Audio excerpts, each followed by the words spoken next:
నమస్కారం. ఫెనైథిలైన్, Captagon, poor man cocaine పేర్లన్నీ ఒకటే. దీనినే జిహాదీ డ్రగ్ అంటారు. అసలు ఈ ఆర్టిఫిషియల్ ఇంటెలిజెన్స్ వచ్చిన తర్వాత యూట్యూబ్ అల్గారిథం తో చేంజ్ అయిన తర్వాత జనరల్గా మనం టైటిల్లోనో తమ్నెల్లో పెట్టే పదాలను బట్టి వాళ్ళు $1 ఇవ్వటమో కార్పొరేట్ ఇవ్వటమో లేదా స్ట్రైక్ సంథింగ్ అది చేస్తున్నాడు. ఇప్పుడు వీడియోల కంటెంట్లో చిన్న పదం కూడా వాడు రిసీవ్ చేసుకొని దాన్ని బట్టి $1 అంటే ఇన్సెన్స్ యాడ్స్ రావు ఇంకా. అండ్ యూట్యూబ్ ఎవరికి రికమెండ్ చేయడు, మళ్ళీ చూసే వాళ్ళకి ఏజ్ అడుగుతాడు ఇలా. సో దానివల్ల కొంచెం జాగ్రత్తగా చేసుకోవాల్సి వస్తుంది. డబ్బులు అయితే వచ్చేటట్టు కనిపించట్లా. అలా అని యాడ్స్ అని నేను తీసుకోను, అలా అని చెప్పేసి ఏదైనా ప్రమోషన్ చేద్దామంటే మనసు రాదు. పోనీ నా ఎల్ఐసి ఇన్సూరెన్స్ టాటా ఏ చేద్దామంటే ఎవరు ఇంట్రెస్ట్ చూపట్లేదు. ఆ నెంబర్ ఇస్తేనా అందదు మాత్రం. వాళ్ళు అన్ని పర్సన్స్ మాట్లాడుతున్నారు. ఇంకెందుకు న్యూస్ అయితే ఇవ్వాలి కాబట్టి ఇస్తున్నా. జిహాదీ డ్రగ్ ఇది 1960లో కనిపెట్టారు. వాస్తవానికి అప్పుడు కనిపెట్టినప్పుడు ఏంటంటే పూర్ మ్యాన్ కొకైన్ అంటే కనిపెట్టారు. అది తీసుకున్నప్పుడు ఏంటంటే ఎవరైతే డల్గా ఉంటారో వాళ్ళు ఉత్సాహంగా ఉండటం కోసం తయారు చేశారు, యాక్టివ్గా ఉంటారు అన్నట్టు. బట్ రాను ఏమైంది, దానికి ఎడిక్ట్ అయిపోయారు.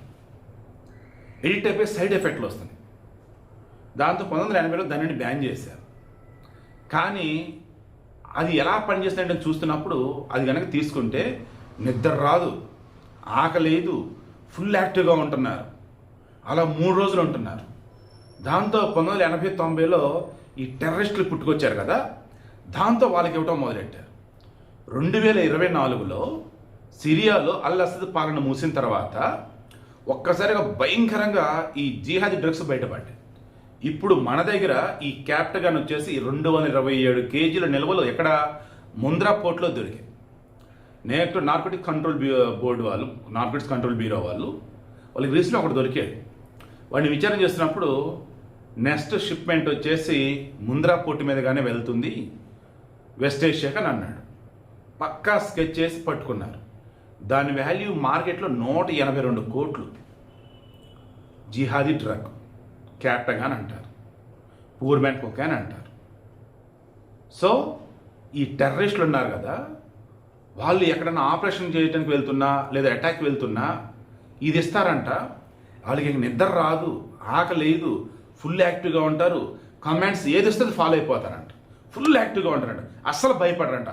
భయం లేదు, ఆకలేదు, నిద్ర రాదు, ఏ చెప్తా చేసేస్తారు. టెర్రరిస్టుల కోసం ఆడతారంట ఇది. అందుకే జిహాదీ డ్రగ్ అంటారు. ఇండియాలో ఫస్ట్ టైం పట్టుకున్నారు. వీళ్ళు నిజంగా మనుషులు కాదురా బాబు. ఎందుకంటే అనకూడదు, టెర్రరిస్టులు వేరే వాళ్ళు ముస్లిమ్స్ వేరే అంటారు కాబట్టి. అల్లా వచ్చేసి ఇది చేయమని చెప్పాడు, అది చేయమని చెప్పాడు అన్నప్పుడు ఈ డ్రగ్స్ కానీ, మత్తు పదార్థాలు కానీ, సిగరెట్లు కానీ, మందు కానీ వీటన్నిటికి దూరం ఉండాలి. ఎక్కడ చూడు వరల్డ్లో డ్రగ్స్ దొరికారంటే మొత్తం వాళ్ళే కనిపిస్తున్నారు. మరలా చెప్పా కదా, ముస్లిం అంతా టెర్రరిస్టులు కాదు, బట్ టెర్రరిస్టులు అంతా ముస్లింలే. ఏంటంటే జిహాదీ అంటే మనలో ఉన్నటువంటి చెడుని అంతమొందించి మంచిగా మారటం కోసం మనతో మనం చేసే యుద్ధం. కానీ దీన్ని ఎలా మార్చారు జిహాదీ గాళ్ళు, టెర్రరిస్ట్ ముండా కొడుకులు, కాఫీర్లు అంతమొందించి ప్రపంచమంతా ఇస్లాం రాజ్యం చేయాలి, అల్లా ఒకడే దేవుడు అన్నట్టుగా మార్చిపడేశారు. చెప్పాను కదా, జిహాదీ గ్యాంగ్లు ఏం చేయలేము ఇంకా.